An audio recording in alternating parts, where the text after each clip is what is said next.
নমস্কাৰ এনকেটিভিৰ বিশেষ অনুষ্ঠান নিৰ্বাচন কেন্দ্ৰীয় বিশেষ অনুষ্ঠান ২৪ দিল্লীকাৰ মজিয়ালৈ মই প্ৰণয় বৰদলৈ আপোনালোকক জনাইছোঁ স্বাগতম ইতিমধ্যে নিৰ্বাচনী প্ৰচাৰ অব্যাহত ৰৈছে অন্তিম পৰ্যায়ৰ নিৰ্বাচনৰ কাৰণে তাৰ মাজতে কেন্দ্ৰীয় গৃহমন্ত্ৰী অমিত শাহে এটা ঘোষণা কৰিছে অমিত শাহৰ ঘোষণা হৈছে যে এইবাৰ পৰৱৰ্তী চৰকাৰ এনডিএ চৰকাৰ হোৱাৰ লগে লগে আমাৰ দেশত সমগ্ৰ দেশত প্ৰযোজ্য হ'ব এক ৰাষ্ট্ৰ এক নিৰ্বাচন নীতি বিজেপিৰ দীৰ্ঘদিনীয়া এটা ইচ্ছিত তেওঁলোকৰ আদৰ্শগত লক্ষ্য তেওঁলোকে কৈছে যে তেওঁলোকে এক ৰাষ্ট্ৰ এক নিৰ্বাচন অনুষ্ঠিত কৰিব আৰু অহা 5 বছৰ আমাৰ কাৰণে যথেষ্ট সময় অমিত শাহৰ এই বক্তব্যক লৈ ইতিমধ্যে প্ৰতিক্ৰিয়াৰ সৃষ্টি হৈছে এক ৰাষ্ট্ৰ এক ইলেকশ্যন হ'লে বহুবিলাক সুবিধা আছে বুলি অমিত শাহে দাবী কৰিছে বিৰোধী মতে যুক্তৰাষ্ট্ৰীয় কাঠামোত ই আঘাত সানিব আৰু বহুবিলাক কথা আছে ইয়াৰ সুবিধা অসুবিধা কি কিহৰ কাৰণে এইটো বিজেপি বিচাৰিছে কিহৰ কাৰণে বিৰোধীয়ে বিৰোধিতা কৰিছে এই সকলোবিলাক বিষয় আজি আমাৰ আলোচনাৰ মাজেদি আমি জানিবলৈ চেষ্টা কৰিম আমাৰ সৈতে আছে অদীপ কুমাৰ ফুকন আমাৰ ৰাজ্যৰ এগৰাকী ৰাজনৈতিক বিশ্লেষক আমাৰ সৈতে ডক্টৰ সঞ্জীৱ গোস্বামী নিবন্ধকাৰ বিশ্লেষক আৰু আছে গোপাল শৰ্মা তেখেত কংগ্ৰেছ দলৰ মুখপাত্ৰ আৰু অলপ সময় পিছত আমাৰ লগত সংযুক্ত হ'ব জয়ন্ত গোস্বামী বিজেপি দলৰ মুখপাত্ৰ আৰু আমাৰ সৈতে বৰ্তমান উপস্থিত আছে আমাৰ গুৱাহাটী উচ্চ ন্যায়ালয়ৰ এগৰাকী জ্যেষ্ঠ অধিবক্তা অংশুমান ভূঞা মই সকলোকে স্বাগতম জনাইছোঁ এই অনুষ্ঠানলৈ কিন্তু আমি আমাৰ আলোচনাৰ পাতনি মেলাৰ পূৰ্বে এই সন্দৰ্ভত আচলতে কি কৈছিলে কি কথা বতৰা এই গোটেইখিনি আমি গ্ৰাফিক্স প্লেট চাই লওঁ হওক এইখিনি আমি দেখুৱাই লওঁ আপোনালোকক তাৰপিছত আমি মূল আলোচনাৰ মাজলৈ আহিম এক দে এক ভোট বিজেপি আহিলেই হ'ব কাৰ্যকৰী মোদীৰ তৃতীয়টো কাৰ্যকালত এক দে এক নিৰ্বাচন নিশ্চিত বুলি দাবী কেন্দ্ৰীয় গৃহমন্ত্ৰী অমিত শাহে পুনৰ এই সন্দৰ্ভত দিছে গেৰাণ্টি তাৰ লগতে তেখেতে আৰু কেইবাটাও কথা কৈছে মোদী চৰকাৰ অব্যাহত থাকিলে একেলগে হ'ব লোকসভা বিধানসভাৰ নিৰ্বাচন একেলগে হ'ব আৰু 5 বছৰ এই নীতি কাৰ্যকৰী কৰাৰ বাবে যথেষ্ট বুলি শাহেও কৈছে আৰু ইয়াৰ ফলত ৰাহি হ'ব দেশৰ ৰাজকোষৰ কোটি কোটি টকাৰ অপব্যয় ৰোধ হ'ব বা এইখিনি ধন ৰাহি হ'ব বুলি তেওঁ দাবী কৰিছে বাৰম্বাৰ নিৰ্বাচনৰ বাবে প্ৰয়োজনীয় যিটো সময় হয় সময়ৰ অপব্যয় হ্ৰাস পাব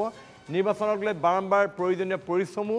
লাঘৱ হ'ব এইখিনি কথা নৰেন্দ্ৰ মোদীয়ে কৈছে এক দে এক ভোটত সকলো দিশৰ পৰাই উপকৃত হ'ব দেশ এইটো দাবী কেন্দ্ৰীয় গৃহমন্ত্ৰী অমিত শাহৰ সংবাদ মাধ্যমৰ আগত ইতিমধ্যে কৈছে যে সংবাদ মাধ্যমৰ আগত এই দাবী কৰিছে কেন্দ্ৰীয় গৃহমন্ত্ৰী অমিত শাহে প্ৰাক্তন ৰাষ্ট্ৰপতি ৰামনাথ কোবিন্দ কমিটিও এই মৰ্মে এখন প্ৰতিবেদন দিছে প্ৰথমতে পঞ্চায়ত আৰু পৌৰ নিকায়ৰ নিৰ্বাচন একেলগে পতাৰ পৰামৰ্শ আৰু পৰৱৰ্তী সময়ছোৱাত তাৰ 100 দিনৰ ভিতৰতে বিধানসভা লোকসভাৰ নিৰ্বাচন পতাৰ পৰামৰ্শ দিছিল সেই উচ্চ পৰ্যায়ৰ কমিটিখনে আটাইকেইটা নিৰ্বাচনৰ বাবে হ'ব এখন ভোটাৰ তালিকা এই কথাও তাত কোৱা হৈছে কমিটিৰ মতে একেলগে নিৰ্বাচন হ'লে দেশত ত্বৰান্বিত হ'ব উন্নয়ন তেওঁলোকে যিখিনি পৰামৰ্শ দিছিলে ৰাষ্ট্ৰপতি দ্ৰৌপদী মুৰ্মুৰ হাতত তেওঁলোকে দাখিল কৰিছিলে দেশত গণতন্ত্ৰৰ গাঁথনি শক্তিশালী হ'ব বুলিও মন্তব্য কমিটিৰ মতে তেওঁলোকে পৰামৰ্শ লৈছিল সাধাৰণ ৰাইজৰ লগতে বহু প্ৰভাৱশালী বিশেষজ্ঞৰ দেশৰ শীৰ্ষ আদালতৰ 4 প্ৰাক্তন মুখ্য ন্যায়াধীশৰ পৰা তেওঁলোকে লৈছিল পৰামৰ্শ ঠিক সেইদৰে দেশৰ উচ্চ ন্যায়ালয়ৰ 12জন মুখ্য ন্যায়াধীশৰ পৰা তেওঁলোকে সকলো প্ৰাক্তন মুখ্য ন্যায়াধীশ তেওঁলোকৰ পৰা তেওঁলোকে পৰামৰ্শ আনিছিল প্ৰাক্তন 4গৰাকী নিৰ্বাচন আয়ুক্ত 12গৰাকী নিৰ্বাচন আয়ুক্তৰ কোবিন্দ নেতৃত্বাধীন কমিটিৰ সদস্য হিচাপে আছিল কেন্দ্ৰীয় গৃহমন্ত্ৰী অমিত শাহ তাৰ লগতে কমিটিৰ কেইবাগৰাকী মেম্বাৰ আছিল গোলাম নবী আজাদ তেওঁ আছিল NK সিং ডক্টৰ সুভাষ আছিলে আৰু জ্যেষ্ঠ অধিবক্তা হৰিশ সালভে প্ৰাক্তন মুখ্য তদাৰকী আয়ুক্ত তেখেতো ইয়াৰ কমিটিৰ মেম্বাৰ আছিলে আৰু অৰ্জুন ৰাম কোঠাৰ আছিল তেওঁৰ মেঘৱাল তেওঁ আছিলে এইখন কমিটিৰ বিশেষ আমন্ত্ৰিত সদস্য এক দে এক ভোট বিজেপিৰ এক দীৰ্ঘদিনীয়া আদৰ্শগত লক্ষ্য তেওঁলোকৰ এইটো কথা তেওঁলোকে কৈ আহিছে বহুবাৰ কৈছে তেওঁলোকে কিন্তু কিহৰ কাৰণে তেওঁলোকে এই সপোন দেখিছে আৰু এক ৰাষ্ট্ৰ এক নিৰ্বাচনৰ আঁৰত আছে নেকি বিজেপিৰ কোনো গোপন এজেণ্ডা এইবিলাক বিষয়ে আমি কথা পাতিম লগতে কিয় হঠাৎ এক দে এক ভোটৰ ঘোষণা কৰিছে বিজেপিয়ে কিয় হঠাৎ অমিত শাহ তৎপৰ বিৰোধীৰ মতে এয়া হৈছে ইয়াৰ ফলত গণতন্ত্ৰৰ প্ৰতিয়ে এই কথা বিপদ সংকেত আনিছে দেশৰ যুক্তৰাষ্ট্ৰীয় গাঁথনিত এই ঘটনাই আনিব সংকট এইটো বিৰোধী পক্ষই কৈছে তাৰ লগতে কৈছে ইয়াৰ পিছত আহিব নেকি এক দেশ এক নেতাৰ শ্লোগান এই কথাও আহিছে বিৰোধী শূন্য ৰাজনীতি বিচাৰিছে নেকি শাসকীয় বিজেপিয়ে এনেকুৱা এটা পৰিৱেশ আঞ্চলিক দলৰ স্থিতিত অসুবিধাৰ সৃষ্টি হ'ব নেকি বা সৃষ্টি কৰিব নেকি এই ব্যৱস্থাই এইবিলাক বিষয়লৈ প্ৰশ্ন উত্থাপন হৈছে লগতে এক দে এক ভোট বিজেপি আহিলেই কাৰ্যকৰী কৰাৰ যিখিনি কথা ক'লোঁ আমি এই বিষয়লৈ আমি আজি আলোচনা কৰিম আমাৰ সৈতে কেইবাগৰাকী বিশেষজ্ঞ আছে মই পোনে পোনে আচলতে যাব বিচাৰিছোঁ আমাৰ সৈতে আছে গুৱাহাটী উচ্চ ন্যায়ালয়ৰ জ্যেষ্ঠ অধিবক্তা অংশুমান ভূঞা মই আপোনাৰ ওচৰত যাম কিন্তু যোৱাৰ আগতে আজি এই বিষয় লৈ পেলাই কেইবাগৰাকী আমাৰ স্থানীয় নেতাই প্ৰতিক্ৰিয়া প্ৰকাশ কৰিছে আমাৰ সৈতে নেতা তেওঁলোকৰ মই বক্তব্য অকণমান দেখুৱাই ল'ব বিচাৰিছোঁ সময়ে সময়ে এনেকুৱা কিছু বিষয়বস্তু লৈ আহে যি বিষয়ৰ জৰিয়তে দেশখনৰ কিছু জ্বলন্ত সমস্যা বা জ্বলন্ত যিটো ইস্যু তাক তল পেলাবলৈ সদায় চেষ্টা কৰে এক দেশ এক নিৰ্বাচন হ'বলৈ হ'লে দেশৰ জনসাধাৰণ একমত হ'ব লাগিব কেইজনমান ব্যক্তিৰ মাজত বা কেইবাটাও ৰাজনৈতিক দলৰ সিদ্ধান্তই এক দেশ এক নিৰ্বাচন হ'ব নোৱাৰে তেওঁলোকৰ যি অভিসন্ধি ষড়যন্ত্ৰৰ ইলেকশ্যন মেনিপুলেশ্যন কৰাৰ যি প্ৰক্ৰিয়া এই প্ৰক্ৰিয়াৰ তেওঁলোকে বাস্তৱায়িত কৰাৰ কাৰণে ওৱান নেশ্যন ওৱান ইলেকশ্যন কৰাৰ যি অভিসন্ধি কৰিছে এইটো মই ব্যক্তিগতভাৱে সমৰ্থন নকৰোঁ কেতিয়াবা কোনোবা মুখ্যমন্ত্ৰীৰ কিবা হ'ব হয়তো চৰকাৰৰ কিবা কাৰণে পতন হ'ব প্ৰেচিডেঞ্চিয়েল ৰোল দি পেলাই তেওঁলোকে নিজৰ শাসনত লৈ ল'ব এনেকুৱাকৈ ওৱান নেশ্যন ওৱান ইলেকশ্যন হোৱাৰ লগে লগে যিমানবিলাক মই ভাবোঁ যে এই আঞ্চলিকতাবাদটো টোটেলি এই আপোনালোকে দেখিলে দুজন বিধায়ক এজন হৈছে কংগ্ৰেছৰ কাৰ্যকৰী সভাপতি জাকিৰ হুছেইন সিকদাৰ আনজন হৈছে AK ৰচিদ মণ্ডল AIDF বিধায়ক তেওঁলোকে প্ৰতিক্ৰিয়া প্ৰকাশ কৰিছে মই এতিয়া ষ্টুডিঅ' আলোচনাৰ মাজত আহিছোঁ কিন্তু মই পোনে পোনে অংশুমান ভূঞা আপুনি এগৰাকী জ্যেষ্ঠ অধিবক্তা এই গোটেই বিষয়টো আচলতে এক দেশ এক ভোট এই গোটেই ব্যৱস্থাই আচলতে এনেকুৱা এটা বিৰোধী পক্ষই ক'ব বিচাৰিছে যে আমাৰ যিটো দেশৰ যুক্তৰাষ্ট্ৰীয় গাঁথনি কুঠাৰঘাত সানিব এই ব্যৱস্থাই আপোনাৰ মতে কি প্ৰতিক্ৰিয়া আপুনি কি ক'ব বিচাৰিব নমস্কাৰ প্ৰণয় বৰদলৈ ডাঙৰীয়া মই পোনপ্ৰথমে মোৰ বক্তব্য আৰম্ভ হোৱাৰ আগতে এটা কথা কৈ থ'ব খুজিছোঁ যে এই যে এক দেশ এক নিৰ্বাচন বুলি আপুনি কৈ আছে আনতকৈও মই দেখিছোঁ আপোনাৰ খুব হয়তো এইটো এটা সংশয় হৈছে কিয়নো মোৰ নামটো আপুনি ভূঞা হিচাপে কৈ আছে বাৰে বাৰে মই ভূঞা নহয় বৰা আপুনি ইমান ভয় খাব নালাগে হয় ইমান ভয় খাব লগা ব্যৱস্থা এতিয়া হোৱাগৈ নাই মই বৰাই হৈ আছোঁ মই ভূঞালৈ এতিয়া anyway that's a joke I have started with a joke but anyway our constitution আমি সকলোৱে জানে এইটো এটা ফেডাৰেল আধাৰত এটা আমাৰ সংবিধানখন গঠিত হৈ আহিছে এই যিটো এখন দেশৰ লগত এখন নিৰ্বাচন এইটো আমি পোনছাতে এটা আনকনষ্টিটিউশ্যনেল প্ৰক্ৰিয়া বুলি আমি ক'ব নোৱাৰোঁ ইয়াক এইটো এটা বিধিসন্ময় প্ৰক্ৰিয়া হ'ব কিন্তু ইয়াৰ ফলত হ'ব পৰা কিছুমান আঁসোৱাহ মই টেকনিকেলি মই দুটা আঁসোৱাহৰ বিষয়ে ক'ম মই বিশেষভাৱে আৰু নকওঁ কিন্তু বাকীখিনি বহুতজন বিদগ্ধ পেনেলিষ্ট আছে আপোনালোকৰ মাজত কিন্তু ইয়াতে মেইন কথা হৈছে যে যদি এই ব্যৱস্থাটো কৰা হয় তাৰ ফলত হ'ব পাৰে কি সকলো সময়তে সকলো ঠাইতে সকলো ৰাজ্যতে একে সময়তে এটা নিৰ্বাচন সংঘটিত হ'ব লাগিব তাৰ ফলত কি হেং পাৰ্লিয়ামেণ্ট হ'ব নোৱাৰিব নেকি তাতো হয়তো কোনোবা এটা দলে মেজৰিটি নাপাব পাৰে এখন নিৰ্বাচন হ'লেও একেলগে সেই সময়ত কি হ'ব বা য'ত এতিয়া কোনোবা এখন চৰকাৰ মধ্যভাগত চলি আছে আমাৰ অসমৰ কথাই কওক ধৰক এতিয়াও আমাৰ অসমত আৰু 2 বছৰ কাৰ্যকাল চৰকাৰখনৰ আছে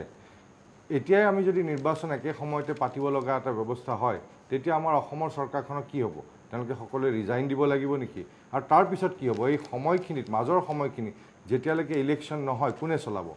অৰ্থাৎ সেই সময়খিনিত এই যদি হেং পাৰ্লিমেণ্ট হয় চৰকাৰৰ পুনৰ পতন হয় বা বিভাজন হয় দলৰ মাজত অৰ্থাৎ আকৌ নতুন চৰকাৰ গঠন কৰিব লগা অৱস্থা হয় সেই মাজৰ সময়খিনিত চৰকাৰখন কোনে চলাব তেতিয়া চলাব লাগিব তাতে এটা বিধান দিয়া হৈছে যে প্ৰেচিডেঞ্চিয়েল ৰুল হ'ব পাৰে এতিয়া আমাৰ সংবিধানত প্ৰেচিডেঞ্চিয়েল ৰুল হোৱাৰ 3টাই কাৰণ দেখুওৱা হৈছে ইয়াত এই যিটো কাৰণ অৰ্থাৎ হেং পাৰ্লিমেণ্ট বা চৰকাৰৰ পতন মাজভাগত তাৰ কোনো বিধান সংবিধানত নাই অৰ্থাৎ আমি এই বিধানটো আনিবৰ কাৰণে সাংবিধানিক সংশোধনৰ প্ৰয়োজন হ'ব গতিকে এইটো এটা ডাঙৰ চেঞ্জ আৰু ইয়াৰ ভিতৰত বহুতো অসুবিধা দুই পিনে আছে কিন্তু এইটো মেজৰ অসুবিধা হ'ব যে এনেকুৱা ঘটনা যে হাং পাৰ্লিমেণ্ট নহ'ব বুলি ক'তোৱে তাৰ নিশ্চয়তা নাথাকে চৰকাৰ মাজভাগত পতন হ'ব পাৰে চলি থকা চৰকাৰবোৰৰ সময়ত সেই সময়ত কি হ'ব অৰ্থাৎ এই যে বহুতে সংশয় কৰিছে যে এই ধৰণে যে এই যে প্ৰেচিডেণ্ট ৰুল আনাৰ এইটো এটা প্ৰাৰম্ভিক এটা লক্ষণ তেওঁলোকে বিচাৰিছে যে ভাৰতবৰ্ষৰ প্ৰেচিডেণ্ট ৰুল হওক আৰু এই প্ৰেচিডেণ্ট ৰুল হ'বৰ বাবে এইটোৱে এটা প্ৰথম তেওঁলোকৰ পদক্ষেপ এই বুলি বহুতে ক'ব খুজিছে কিন্তু প্ৰেচিডেণ্ট ৰুল নিদিলে মাজৰ সময়খিনিত কোনেও সেই চলাব নোৱাৰিব অৰ্থাৎ সেই ধৰণে প্ৰেচিডেণ্ট ৰুলৰ আৰম্ভণি হ'ব আৰু পিছত হয়তো সংবিধানৰ সংশোধনী হয় ভৱিষ্যতে আমি প্ৰেচিডেণ্ট ৰুলৰ সন্মুখীন হ'ব পাৰোঁ এইটো এটা সকলোৱে সংশয় প্ৰদান কৰিছে মই ইয়াৰ লগতে আৰু এটা এই নিৰ্বাচনৰ লগতে হয় কওক মই আৰু এটা কথা ক'ব খুজিছোঁ এই যদি যেতিয়া চেঞ্জেছ আনিব এই চেঞ্জখিনি ইয়াৰ লগত ফেডাৰেল ষ্ট্ৰাকচাৰৰ বহুতখিনি চেঞ্জেছ আনিব লগা হ'ব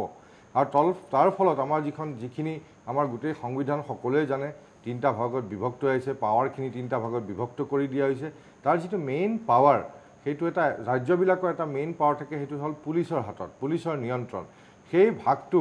অৰ্থাৎ তেওঁলোকে নিজৰ ভাগলৈ লৈ যাব পাৰিব সেই সময়ছোৱাত পুলিচৰ ওপৰত কণ্ট্ৰলটো এই দুটা বৰ এটা এইখিনি আমাৰ কাৰণে বৰ এটা সংশয় হ'ব পাৰে আমাৰ মনত গতিকে মই এই দুটাৰ চেঞ্জেছ মানে এই চেঞ্জেছৰ কাৰণেহে মোৰ ভয় হৈছে যে প্ৰেচিডেণ্ট ৰুল এই ধৰণে আনিব পৰা এটা ব্যৱস্থাৰ তেওঁলোকে সৃষ্টি কৰিব খুজিছে নেকি মই এইখিনিয়ে ক'ব খুজিছোঁ হয় মই পুনৰবাৰ আপোনাৰ ওচৰত যাম মই অকণমান সাংসদ অজিত কুমাৰ ভূঞা ডাঙৰীয়া আছে মই তেখেতৰ সৈতে যাব বিচাৰিছোঁ ভূঞা ডাঙৰীয়া আপুনি যদি মোক শুনি আছে মই জানিব বিচাৰিম এই ক্ষেত্ৰত আপোনাৰ প্ৰাথমিক প্ৰতিক্ৰিয়া কি আপুনি কি বুলি এই ক্ষেত্ৰত প্ৰতিক্ৰিয়া প্ৰকাশ কৰিব ভূঞা ডাঙৰীয়া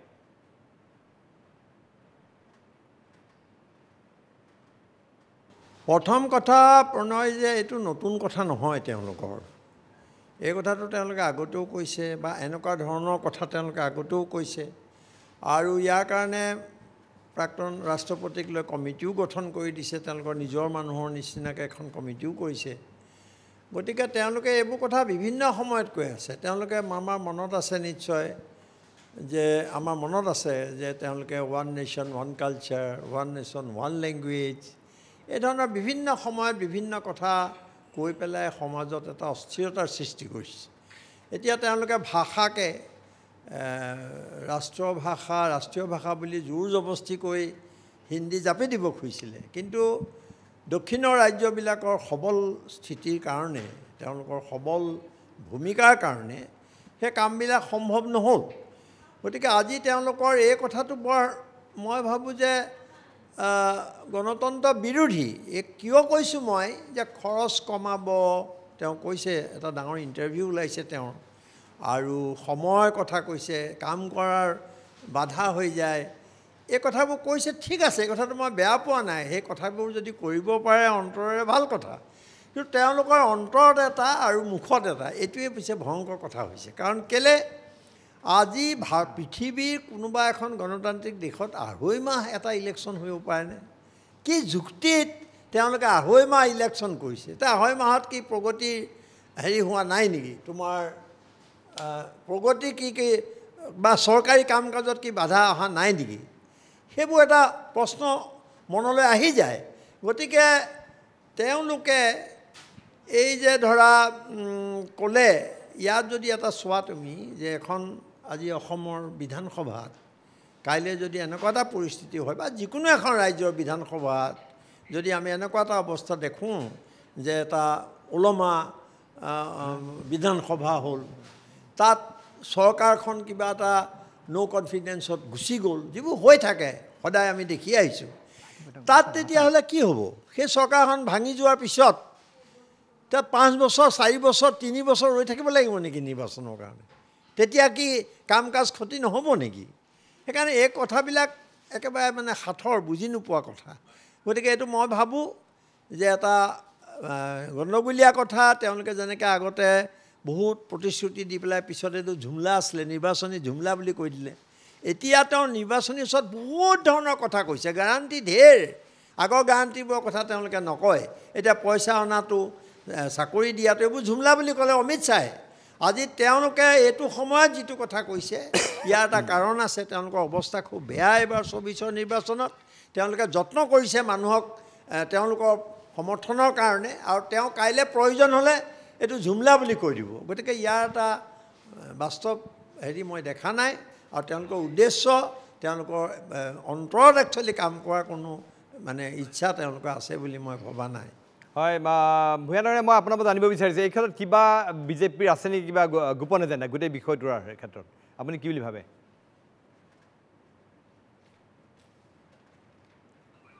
হিডেন এজেণ্ডা তেওঁলোকৰ ধৰিবলৈ বৰ টান কাৰণ কেলৈ তেওঁলোকে কথাবোৰ কৈ পেলাই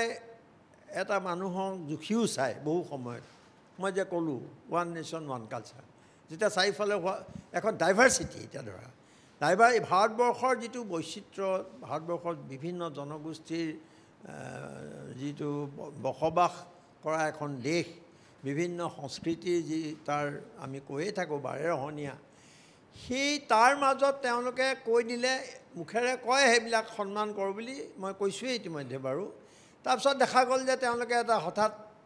সিদ্ধান্ত এটা কৰি দিলে তাৰপৰা জুখি চাই আৰু যেতিয়া মানুহে এই ধৰণৰ এটা হেৰি কৰে তেওঁলোকে ভাবে নতুন কিবা এটা কৰিব খোজে এতিয়া এই ক্ষেত্ৰত তেওঁলোকৰ সিদ্ধান্ত মানুহক বুজাব যে পইচা খৰচ কমি যাব ৰাজকোষৰ ধন হেৰি হৈ যাব আৰু কাম কাজত ক্ষতি নহয় এই দুইটা কথা মই বিৰোধিতা কৰিছোঁ কাৰণ হয় পইচা খৰচৰ কথাটো হ'ব পাৰে কিন্তু আমি গণতন্ত্ৰৰ লগততো আপোচ কৰিব নোৱাৰোঁ তেওঁলোকৰ প্ৰতিটো পদক্ষেপেই এতিয়া 400 পাৰ হোৱাৰ কথাটো এতিয়া 10জনে 10টা কথা কৈছে তেওঁলোকৰ মন্ত্ৰীয়ে কিবা এটা কৈছে তাৰপিছত মোদীয়ে কৈছে সেইটো নহয় আকৌ অমিত শ্বাহে কৈছে যে এইটো কথা কেতিয়াও হ'ব নোৱাৰে সংবিধান আকৌ আমাৰ মুখ্যমন্ত্ৰীজনে গৈ পেলাই কৈছে যে 400 এইকাৰণে লাগে যে মন্দিৰ সাজিব কেইবাটাও মন্দিৰৰ কথা কৈছে তেওঁ আৰু পাক সীমান্তৰ কথা কৈছে আৰু তেওঁ কথা সভাপতিগৰাকীয়ে কণ্ট্ৰডিক্ট কৰিছে তেওঁ কৈছে যে এনেকুৱা কোনো সিদ্ধান্ত নাই গতিকে এইটো দলৰ মুখত এনেকুৱা কথাৰ হিডেন এজেণ্ডা এটাই সেইটো মানুহৰ গণতান্ত্ৰিক অধিকাৰ খৰ্ব কৰা আৰু লাহে লাহে এটা কেন্দ্ৰীভূত ব্যৱস্থাক শক্তিশালী কৰা আৰু সমস্ত ক্ষমতা তেওঁলোকৰ হাতলৈ নি এই গোটেই কৰ্পৰেটসকলক বা ধনী শ্ৰেণীটোক সহায় কৰা হয় ঠিক আছে বাৰু ভূঞা ডাঙৰীয়া মই পুনৰবাৰ আপোনাৰ ওচৰলৈ যাম মই অকণমান আহিছোঁ অধিক কুমাৰ ফুকন ডাঙৰীয়া আপোনাৰ প্ৰাথমিক প্ৰতিক্ৰিয়া কি গোটেই বিষয়টো আপুনি দেখিলে যে কেন্দ্ৰীয় গৃহমন্ত্ৰী ইতিমধ্যে তেওঁ ঘোষণা কৰিছে বা কৈছে তেওঁ আগতেই কৈ আছে বা এইবাৰ আকৌ সুদৃঢ়ভাৱে ক'লে নিৰ্বাচনৰ মাজতে যে ওৱান নেশ্যন ওৱান ইলেকশ্যন হ'ব আপোনাৰ কি প্ৰতিক্ৰিয়া কি সুবিধা কি হয় আপুনি কি ক'ব বিচাৰে গোটেই কথাটো যদি চাই যে কোনো এটা ৰাজনৈতিক দলৰ আদৰ্শ এখন ৰাষ্ট্ৰৰ আদৰ্শ হ'ব নোৱাৰে ৰাষ্ট্ৰৰ এটা নিজস্ব আদৰ্শ থাকে আৰু ৰাষ্ট্ৰ পৰিচালনা হয় এটা নিজস্ব আদৰ্শত এগৰাকী গুজৰাটৰ সন্তান ৰাষ্ট্ৰৰ নেতা এগৰাকী আজি 80 বছৰ আগতে কৈ গৈছিল আৰু তেখেতৰ আহ্বানতে আজিকালি গেৰেণ্টি বুলি কয় তেখেতৰ আহ্বানতে প্ৰায় 543খন স্বাধীন ৰাষ্ট্ৰ স্বাধীন দেশে ভাৰতবৰ্ষৰ লগত একত্ৰিত হ'ল এটাই মাত্ৰ যে যুক্তৰাষ্ট্ৰৰ ভিত্তিত ভাৰত চলিব সকলোৰে সম অধিকাৰ হ'ব আৰু সকলো ধৰণৰ দৃষ্টিভংগী আগবাঢ়িব আৰু সেইকাৰণে ভাৰতৰ বিভিন্ন প্ৰায় 543খন ৰাজ্য একত্ৰিত হৈছিল ভাৰতবৰ্ষ হৈছিল সেই গোটেই প্ৰক্ৰিয়াটো দেখা গ'ল যে আজি যি প্ৰক্ৰিয়া চলিছে এই গোটেই প্ৰক্ৰিয়াটো হ'ল সম্পূৰ্ণ যুক্তৰাষ্ট্ৰীয় ব্যৱস্থাৰ সম্পূৰ্ণ বিৰোধী এই গোটেই ব্যৱস্থাটো হ'ল কি চৰকাৰখনে বিশেষকৈ বিজেপি দলৰ চৰকাৰ আছে তেওঁলোকে কৈছে আমি আকৌ চৰকাৰ আহিলে এই ব্যৱস্থাটো কৰিম এই ব্যৱস্থা তেওঁলোকে ইতিমধ্যে এটাকৈ কৰি আছে আৰু জানে যে ইতিমধ্যে নীতি আয়োগ কৰিছে ইতিমধ্যে নীতি আয়োগ কৰাৰ লগে লগে তেওঁলোকে গোটেই ব্যৱস্থাটো তেওঁলোকে এটা সম্পূৰ্ণ PMৰ প্ৰাইম মিনিষ্টাৰ অফিচৰ গোটেই কাৰ্যালয়ত কুক্ষিগত কৰিছে ৰাজ্যবিলাকৰ বহু ধৰণৰ এখতিয়াৰ ইতিমধ্যে তেওঁলোকে নাইকিয়া কৰি দিয়া হৈছে নিৰ্বাচন আয়োগ ইতিমধ্যে প্ৰধানমন্ত্ৰীৰ নিৰ্দেশনে নিৰ্বাচন আয়োগ হ'ব পাৰে সেই ধৰণৰ ইতিমধ্যে সকলো এটা ব্যৱস্থা কৰিছে সংসদত 100তকৈ অধিক সাংসদক তেওঁলোকে উলিয়াই পঠাব পাৰে আজি এই গোটেই ব্যৱস্থাটো হৈছে আজি কাকো নুসুধাকৈ তেওঁলোকে ডিলিমিটেশ্যন কৰিব পাৰে কাকো নুসুধাকৈ তেওঁলোকে বিমুদ্ৰাকৰণ কৰিব পাৰে আজি প্ৰায় এই গোটেই কথাটো যদি আমি চাওঁ যে 25 লাখ কোটি টকা তেওঁলোকে আজি ৰাজহুৱা ধন তেওঁলোকে বৃহৎ গোষ্ঠীক এৰি দিব পাৰে এইবিলাক চলি আছে এই গোটেই কথাটো মই ভাবোঁ যে এই কথাটো এই কাৰণে তেওঁলোকে কৈছে যে যিহেতু বিজেপিৰ এটা আদৰ্শ আছে তেওঁ হিন্দু ৰাষ্ট্ৰ আৰু হিন্দু ৰাষ্ট্ৰ যদি কৰিব লাগে আৰু হিন্দী ভাষা যদি কৰিব লাগে তেতিয়া গোটেই কৰ্তৃত্বটো সাংবিধানিক কৰ্তৃত্বটো দিল্লীৰ হাতলৈ আনিব লাগিব আৰু সাংবিধানিক কৰ্তৃত্বটো দিল্লীত আনিবৰ কাৰণে হিন্দু ৰাষ্ট্ৰ আৰু হিন্দী এই দুটাৰ লক্ষ্য ৰাখিয়ে তেওঁলোকে বিশেষকৈ গোটেই মানে এই দিশটোৰ ওপৰত তেওঁ বক্তব্য দিছে লগতে যিটো কথা অংশুমান বৰাই ক'লে যে ৰাষ্ট্ৰপতিৰ শাসন যদিও আমাৰ আমেৰিকাত আছে তেনেকুৱা ধৰণৰ এটা প্ৰেচিডেঞ্চিয়েল হেৰি টাইপৰ সেনেকুৱা ধৰণৰ এটা নিৰ্বাচন আনিব বিচাৰিছে সেই কথা মই পাতিম ডক্টৰ সঞ্জীৱ গোস্বামী আপুনি আমি দেখিবলৈ পাইছোঁ আপুনি এই ব্যৱস্থাটোৰ পোষকতা কৰি আহিছে যে আমাৰ দেশত এক ৰাষ্ট্ৰ এক নিৰ্বাচন হ'ব লাগে আপোনাৰ অভিমতখিনি কি ক'ব আপুনি কি ক'ব চাওক ভাৰত স্বাধীন হোৱাৰ পৰা 1967লৈকে ওৱান নেশ্যন ওৱান ইলেকশ্যনটো চলিয়ে আছিলে প্ৰত্যেকবাৰ ইলেকশ্যন পাৰ্লিয়ামেণ্টাৰী ইলেকশ্যন আৰু এছেম্বলি ইলেকশ্যন 1967লৈকে একেলগে চলিছিল ক্ৰমান্বয়ে কি হ'ল 67ত কিছুমান গভৰ্ণমেণ্ট বাগৰি গ'ল কিছুমান গভৰ্ণমেণ্টক বগৰাই দিয়া হ'ল কিন্তু ফৰ হোৱাট এভাৰ ৰিজন সেই যে এটা ষ্টেট গভৰ্ণমেণ্টবিলাক বেলেগ বেলেগ সময়ত ভাঙি গ'ল বা ভাঙা গ'ল বা ভঙাই দিয়া হ'ল সেইকাৰণে বস্তুটো 67ৰ পিছত এটা ডিষ্টেবিলিটি আহি গ'ল একেটা সময়তে নোহোৱা হ'ল 67ৰ পিছত গতিকে আমি এইটো মনত ৰাখিব লাগিব যে 67লৈকে দুইটা ইলেকশ্যন একেলগে হৈ আছে এতিয়া তাৰপিছত 1999ত এইবিলাক ডিছকাশ্যন চলি আছে যে এইটো এটা এনেকুৱা হৈ গ'ল এতিয়া ঝামেলা হৈছে সব সৰু সৰু এইবিলাক ভাঙা চিঙা গৈছে গতিকে 99ত ল কমিশ্যনে এটা ৰিপৰ্ট দিলে যে ওৱান নেশ্যন ওৱান ইলেকশ্যনটো আকৌ কৰিব পাৰি এইটো 99ৰ আজি 25 বছৰ আগৰ কথা তেতিয়া এটা ৰিপৰ্ট দিলে যে এইটো আকৌ একেলগে কৰিব পাৰি আৰু তেওঁলোকৰ সেই ৰিপৰ্টটো তেনেকৈ থাকিলে একো নহ'ল সেইটো ৰিপৰ্টৰ ওপৰত 2015ত এই ৰিপৰ্টখন পাৰ্লিয়ামেণ্টত আকৌ সেইটো পাৰ্লিয়ামেণ্টত প্লেচ হৈছিলতো সেইটো আকৌ ডিছকাশ্যন হ'ল আৰু পাৰ্লিয়ামেণ্টাৰী চিলেক্ট কমিটিলৈ সেইটো ৰেফাৰ কৰি দিয়া হ'ল গতিকে পাৰ্লিয়ামেণ্টাৰী চিলেক্ট কমিটিত সেই বস্তুটো আকৌ ডিছকাশ্যন হ'ল তাতে কিছুমান দলে ছাপৰ্ট কৰিলে কিছুমান দলে অপ'জ কৰিলে কিন্তু সেই বস্তুটো সেই তাতে ডিছকাশ্যন লেভেলতে থাকি গ'ল 2018ত ল কমিশ্যনে আকৌ ছেকেণ্ড ৰিপৰ্ট এটা দিলে 2018 চনত যে আমি ওৱান নেশ্যন ওৱান ইলেকশ্যনটো আমি আকৌ ছাপৰ্ট কৰোঁ আৰু তেওঁলোকে আকৌ এটা ফৰ্মুলা দিলে ইন দি মিন টাইম নীতি আয়োগে এটা তাক সোধা হ'ল যে ল কমিশ্যনে যে এই কথাটো কৈ আছে এই ল কমিশ্যনে কোৱা কথাটো ইমপ্লিমেণ্ট কেনেকৈ হ'ব আপোনালোকৰ কি আইডিয়া গতিকে বিবেক দেবৰয় লিডাৰশ্বিপত এটা দুজনীয়া তেওঁলোকৰ কমিটিয়ে এখন ৰিপৰ্ট বনালে যে এইটো যিহেতুকে ইলেকশ্যন কমিশ্যনে যিকোনো ইলেকশ্যন ছমাহ পিছুৱাব পাৰে বা ছমাহ আগুৱাব পাৰে এজ পাৰ এক্সিষ্টিং ল আপুনি একো চেঞ্জ কৰিব নালাগে আগুৱাব পাৰে পিছুৱাব পাৰে গতিকে কিছুমান ইলেকশ্যন ছমাহ পিছুৱাই দিয়ক কিছুমান ইলেকশ্যন আগুৱাই দিয়ক আৰু দুটা ফেজত 2.5 বছৰৰ মূৰে মূৰে এতিয়া যেনেকৈ অসমৰ ইলেকশ্যন হ'ব লাগে 2026ৰ ধৰক মে' মাহত এইটো আপুনি ছমাহ পিছুৱাই দিয়ক আৰু তাৰপিছত 2027ৰ যিখিনি ইলেকশ্যন হ'ব সেইবিলাক আকৌ ছমাহ আগুৱাই আনি বাঞ্চ কৰি কৰি আপুনি দুবাৰ মানে 5 বছৰীয়া টাৰ্মত দুবাৰ ইলেকশ্যন পাতক আৰু ক্ৰমান্বয়ে ইন 5 ইয়াৰ্ছ এই বস্তুটো আপুনি আগুৱা পিছুৱা কৰি কৰি এটা জেগাত গৈ মিলিবগৈ এই বস্তুটো লৈ পেলাই ডিছকাশ্যন চলি থাকিলে তাৰপিছত কিছুমান দলৰ লগত অল পাৰ্টি মিটিং পাতিও ডিছকাশ্যন কৰা হ'ল আৰু ডিছকাশ্যন কৰাৰ পিছত এইবাৰ ইলেকশ্যনৰ আগতে ইলেকশ্যনৰ প্ৰায় 1.5-2 মাহ আগতে under the president leadership of president Kovind সেইটো এটা কমিটি বনাই দিয়া হ'ল যে আপোনালোকে এই বস্তুটোৰ ওপৰত বহুত চলি আছে আমাৰো কৈ আছে বহুত মানুহে কৈ আছে পলিটিকেল পাৰ্টি কিছুমানে ছাপৰ্ট কৰিছে কিছুমানে অপ'জ কৰিছে দিলে কমিটিয়ে প্ৰতিবেদন দিলে আৰু সেই বস্তুটো বিজেপিয়ে এইবাৰ মেনিফেষ্টত ভৰাইছে গতিকে মেনিফেষ্টত ভৰোৱাৰ পিছত এতিয়া অংশুমন বৰাহঁতে যিটো কথা কৈ আছে সেইটো হৈছে ইমপ্লিমেণ্টেশ্যন ষ্টেজ কাৰণ তাতে মই যেটো পঢ়িছো যে তাতে হৈছে কি আপুনি এতিয়া হৈছে কি মই নো কনফিডেন্স আনিম আপোনাক বগৰাই দিম কিন্তু তাৰ পিছত কি হ'ব হেতু নাই কিন্তু এতিয়া জাৰ্মানী বা অন্যান্য দেশত পজিটিভ কনফিডেন্সে আনিব লাগিব আপুনি ক'ব লাগিব যে মই যদি প্ৰণয় বৰদলৈক বগৰাই দিওঁ তেতিয়াহ'লে সঞ্জীৱ গোস্বামী তাৰ অল্টাৰনেট লিডাৰ হ'ব আজি আমি আলোচনা কৰি আছোঁ আমাৰ আলোচনাৰ বিষয়বস্তু হৈছে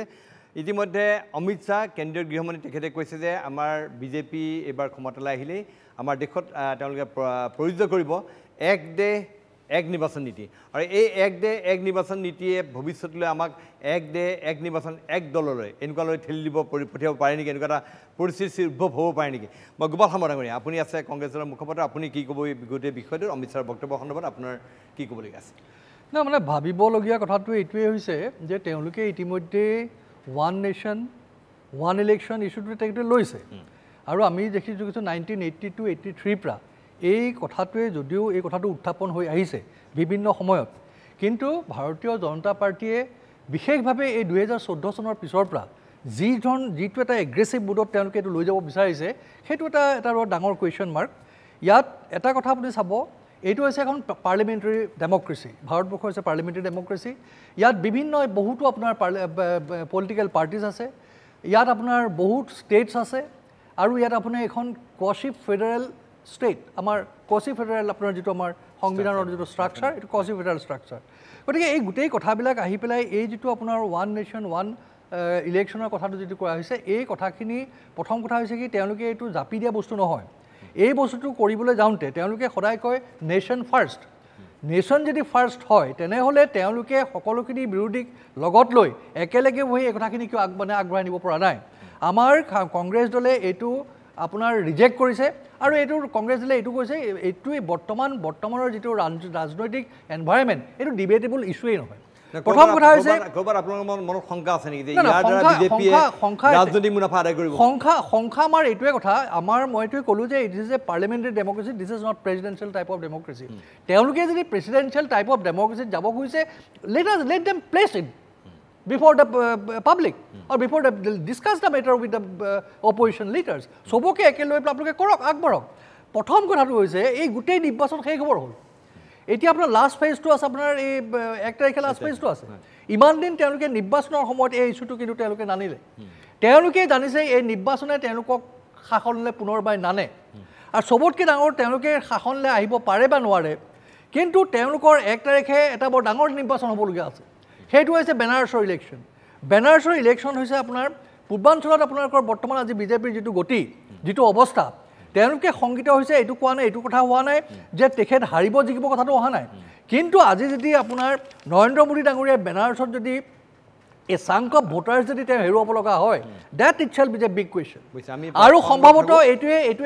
এইটো টেক্টফুল এটা তেওঁৰ মানে কমেণ্ট হৈছে আপোনাৰ চাহ ডাঙৰীয়াৰ আজি এই নিৰ্বাচনৰ ঠিক আগমুহূৰ্তত তেখেতে এই ইছ্যুত লৈ মানে মানুহৰ মন ডাইভাৰ্ট কৰি ভোটাৰসকলক আকৰ্ষণ কৰি পেলাই যাতে বেনাৰছত আপোনাৰ কোনো কাৰণতে যে যোৱাবাৰতকৈ মানে পলিং পাৰ্চেণ্টেজ মোদী ডাঙৰীয়াৰ ফেভৰত নকমে তাৰ কাৰণে মাফো এই কথাটো কৈছে ঠিক আছে জয়ন্ত গোস্বামী এই কথা আপোনাৰ কি প্ৰাথমিক প্ৰতিক্ৰিয়া আৰু এই কথাটো এনেকুৱা শংকা আহিছে যে বিজেপিয়ে এই কাৰ্যৰ জৰিয়তে এক দেশ এক নিৰ্বাচন এটা দল এনেকুৱা নীতিলৈ গৈ আছে কি ক'ব এটা দল নহয় সেইটো চিন্তা কৰিব নালাগে দ্বিতীয় কথাটো প্ৰথম কথাটো হৈছে কি যে আপুনি এটা কথা চাওকচোন মই এখন যদি মোৰ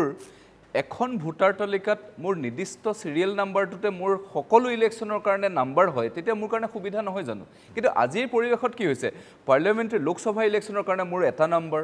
বিধানসভাৰ কাৰণে এটা নাম্বাৰ পঞ্চায়ত নিৰ্বাচনৰ কাৰণে এটা নাম্বাৰ মিউনিচিপালিটিৰ কাৰণে মোৰ এটা নাম্বাৰ মই এই নাম্বাৰ বিচাৰি থাকোঁতেই গোটেই এটা আউল লাগেগে প্ৰথম কথা যদি এই গোটেই দেশখনতে মোৰ যদি ইলেক্টৰেল ৰুলটোৰ এটা নাম্বাৰ হয় তেতিয়াহ'লে মোৰ সুবিধা হ'ব নে অসুবিধা হ'ব এতিয়া সেই কথাটোকে এই যিখন এক্সপাৰ্ট কমিটি তেওঁলোকে এটা ৰিকমেণ্ডেশ্যন দিছে যে আৰ্টিকল 325 of Indian Constitution তাক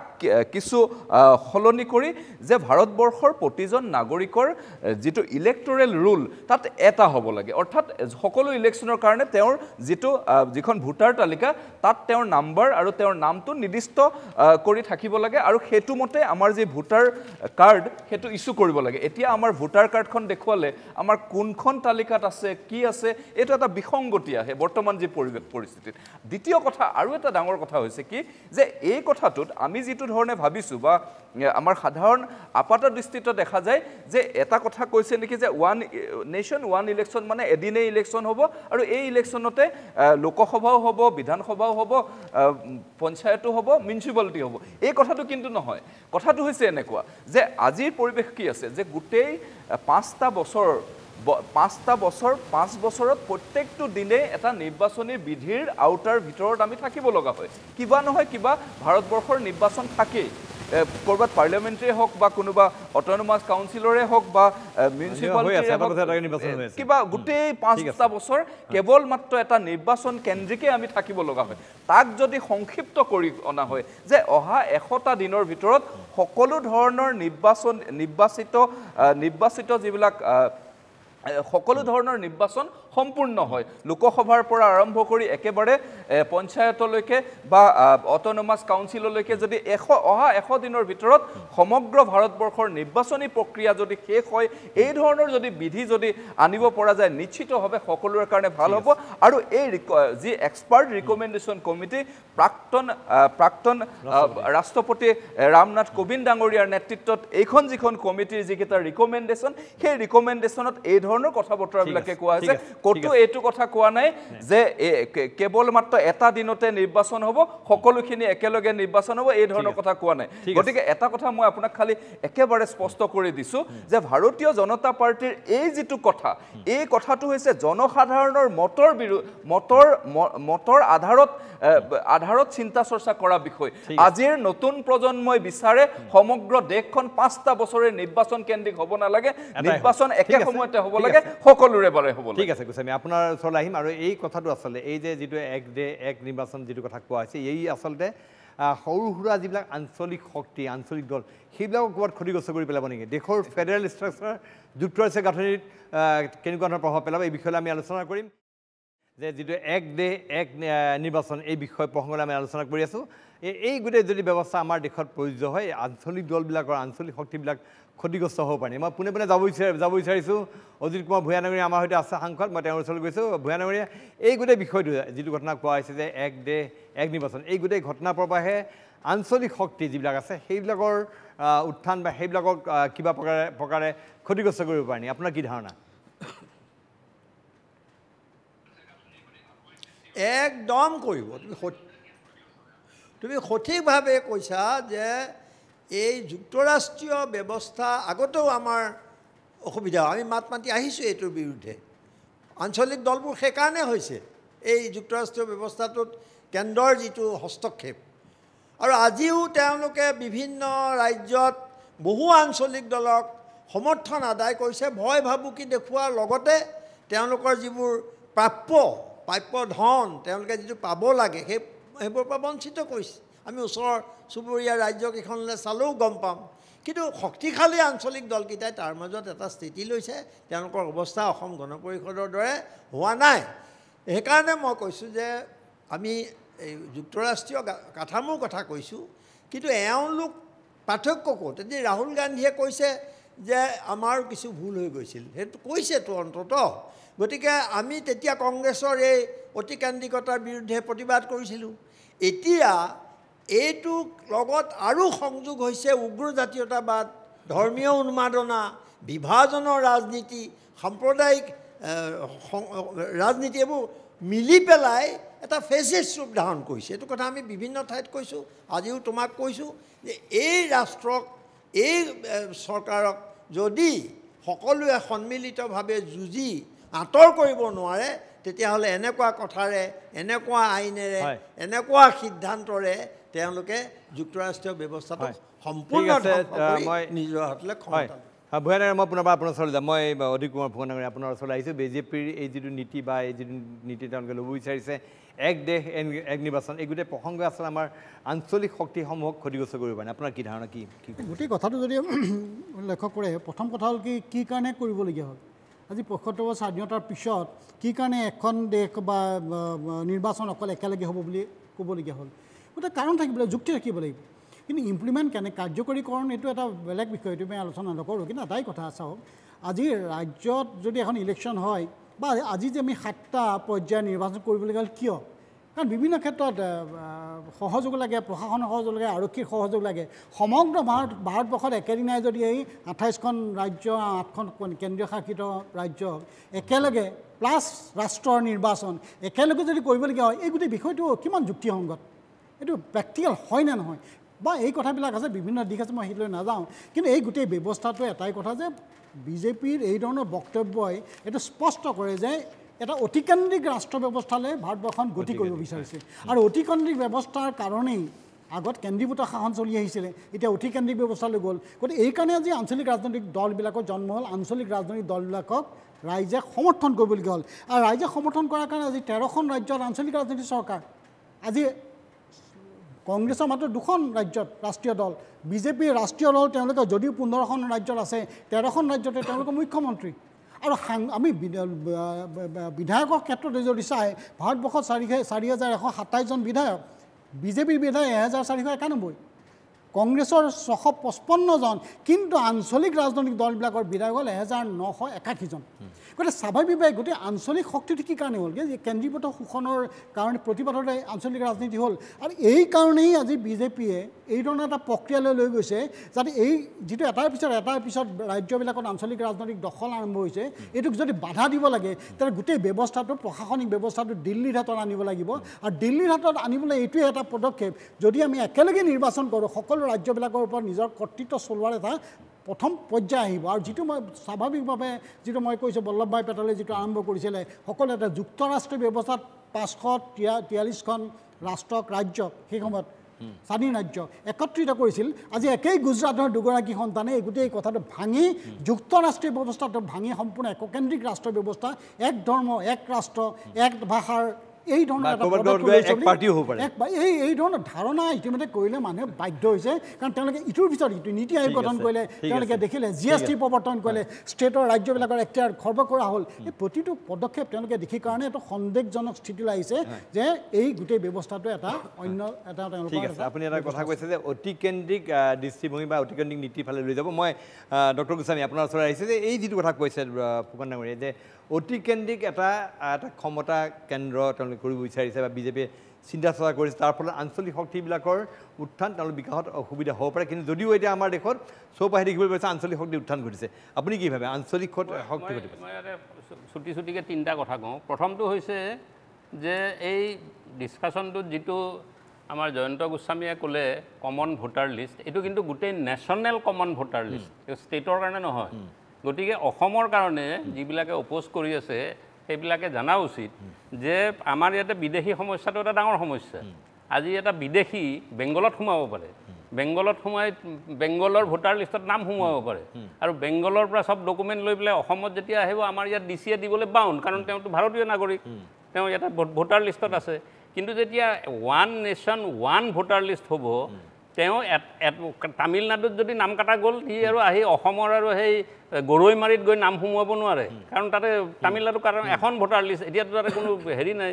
আমাৰ এনেকৈ LK আদবানীৰে দুটা জেগাত ভোটাৰ লিষ্টত নাম হৈ আছিলে কাৰণ এটা জেগাত নাম কাটা নাছিল DCয়ে গতিকে সেইটো এটা মানে ডাঙৰ পদক্ষেপ আমাৰ বিদেশী সমস্যাৰো যিটো এটা প্ৰব্লেম চলি আছে যে মানুহ আহি থাকিব নেকি ঠিক আছে গতিকে আপুনি সুবিধা কথা আৰু অসুবিধা কি হ'ব পাৰে মানে এতিয়া যিটো সেকেন্ড হৈছে যে 67 পলিটিকেল পাৰ্টিক এই কোভিড কমিটিয়ে সুধিছিলে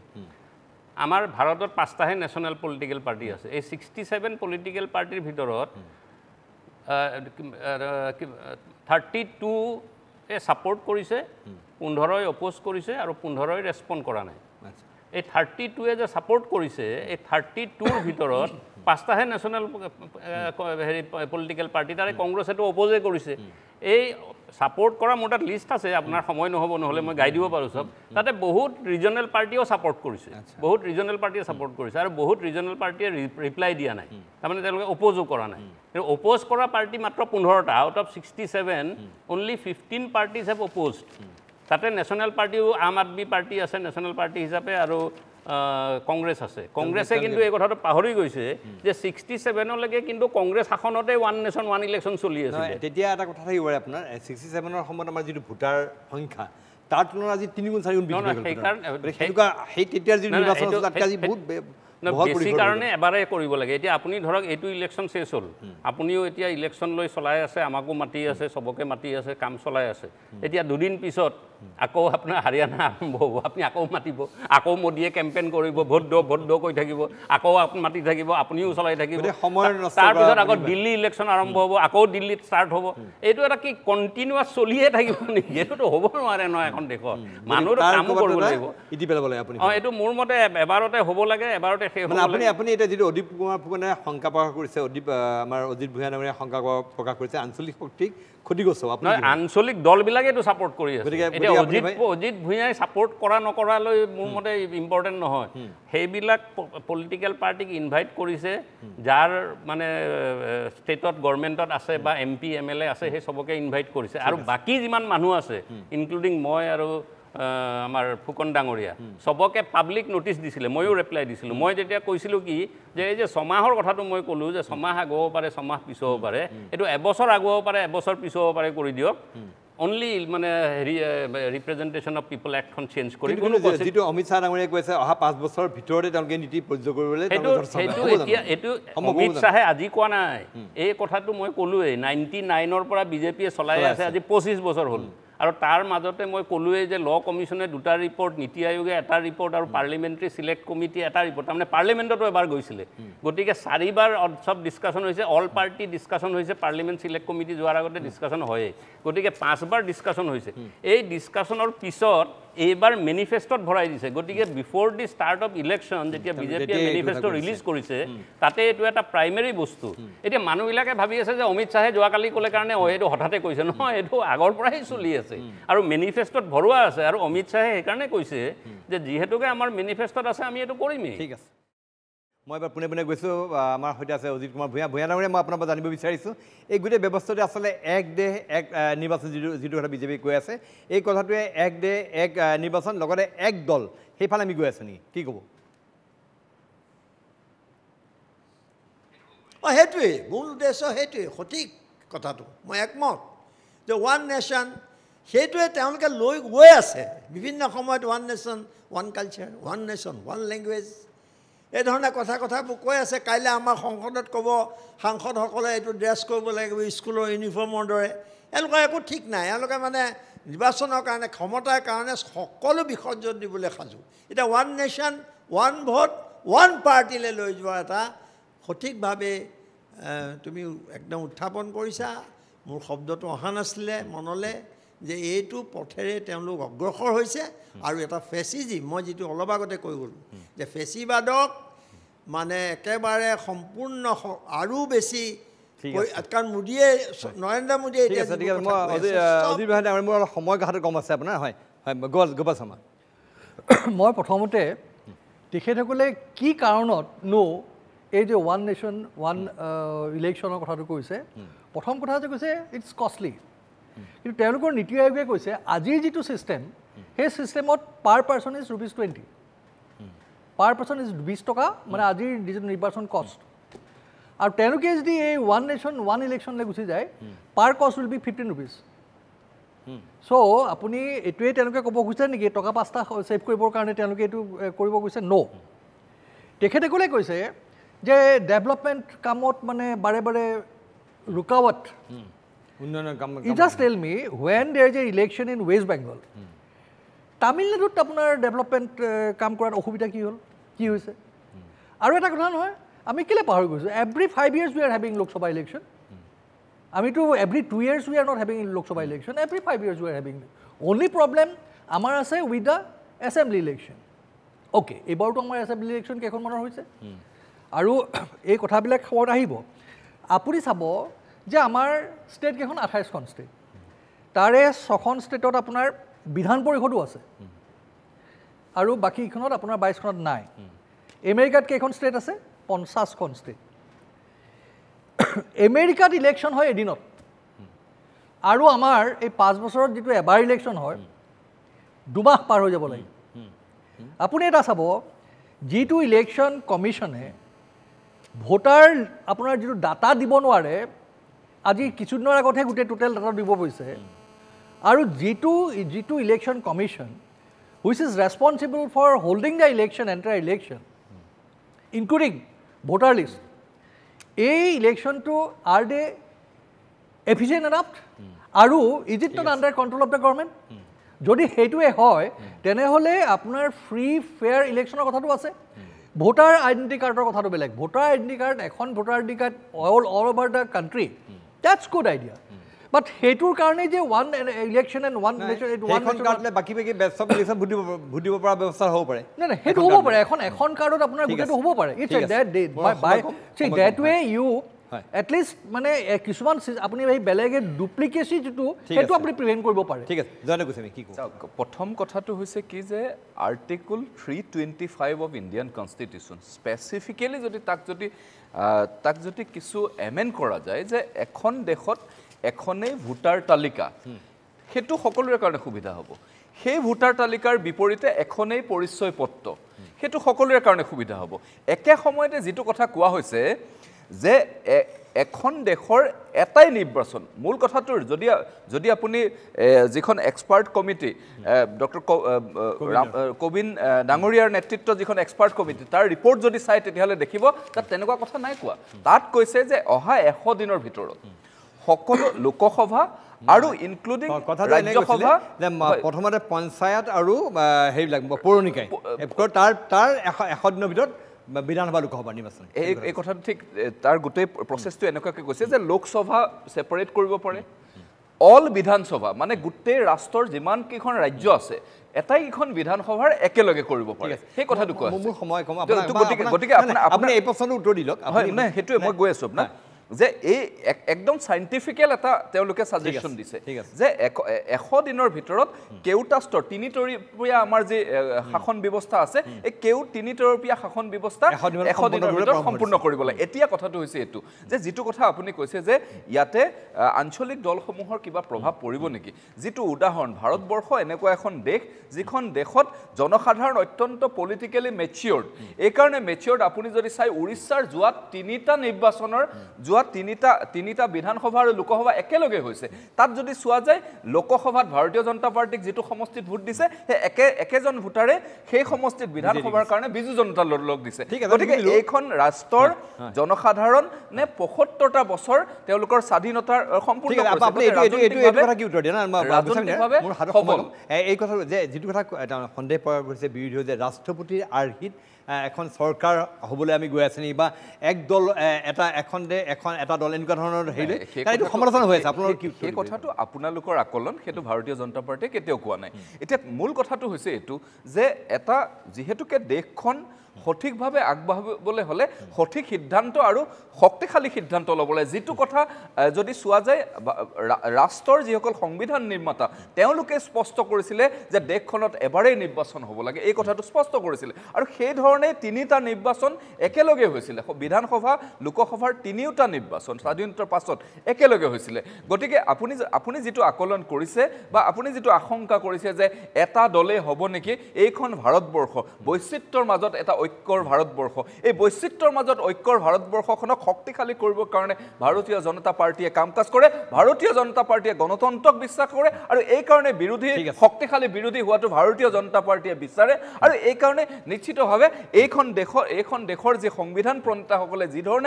যি ধৰণে নিষেধাজ্ঞা যি ধৰণে নিৰ্দেশনা দিছে সেই ধৰণৰ নিৰ্দেশনাৰে এইখন ৰাষ্ট্ৰ চলিব এই কথাটো নৰেন্দ্ৰ মোদী ডাঙৰীয়াই বাৰে বাৰে মই জাষ্ট এই কথাটো কওঁ এক ৰাষ্ট্ৰ এক দলটো বিজেপিয়ে নিবিচাৰেও কাৰণ যদি বিচাৰিলে হয় যোৱা 10 বছৰে যে ক্ষুদ্ৰ ক্ষুদ্ৰ দলবিলাকৰ লগত NDA এলায়েন্স কৰিছে তাৰে বহুতকেইটা দল তেওঁলোকে ফ'ৰ্চ কৰি পেলাই মাৰ্জ কৰাই দিব পাৰিলে হয় কিন্তু ক'তো মাৰ্জ কৰোৱা নাই বৰংশ আমি এতিয়া দেখি আছোঁ আজি যোৱা এই ইলেকশ্যনৰ মাজৰ পৰা যে এই সিদিনা আৰম্ভ হোৱা অখিল গগৈয়ে কৈ আছে যে মইহে মাৰ্জ কৰিব বিচাৰি আছোঁ জাতীয় পৰিষদৰ লগত গতিকে তেওঁলোকেহে শংকা কৰিব লাগে ঠিক আছে আৰু অসমত যে কৈছে যে অসম গণ পৰিষদ দল শক্তিশালী হোৱা নাই বুলি চাওক অসম গণ পৰিষদত যোৱা 15টা বছৰ যদি চাই তেতিয়াহ'লে দেখিব সৰ্বকালৰ সৰ্বশক্তিমান হৈছে 9জন বিধায়ক এজন MP তেওঁলোকৰ বৰ্তমান অৱস্থিতি আছে নিশ্চিতভাৱে দুজন মন্ত্ৰী নিশ্চিতভাৱে আছে গতিকে শক্তিশালী এইটো এটা বিতৰ্কৰ বিষয় যে অহা যিটো নিৰ্বাচন মানে 5টা বছৰ তেওঁলোকে এই নীতি কাৰ্যকৰী কৰিম বুলি কৈছে নিখনে লক্ষণীয় হ'ব তেওঁলোকে কি পদক্ষেপ লয় আৰু এই সমালোচনাৰ কথা আছে আৰু বিষয়টো আলোচনাৰ নিশ্চয় প্ৰয়োজন আছে যিটো আটাইকেইগৰাকী পেনেলিষ্টক মই আন্তৰিক ধন্যবাদ জ্ঞাপন কৰি আমাৰ বিশেষ অনুষ্ঠান 24 দিল্লীৰ গাঁৱৰ মজিয়াৰ পৰা মই প্ৰণয় বৰদলৈ বিদায় লৈছোঁ ধন্যবাদ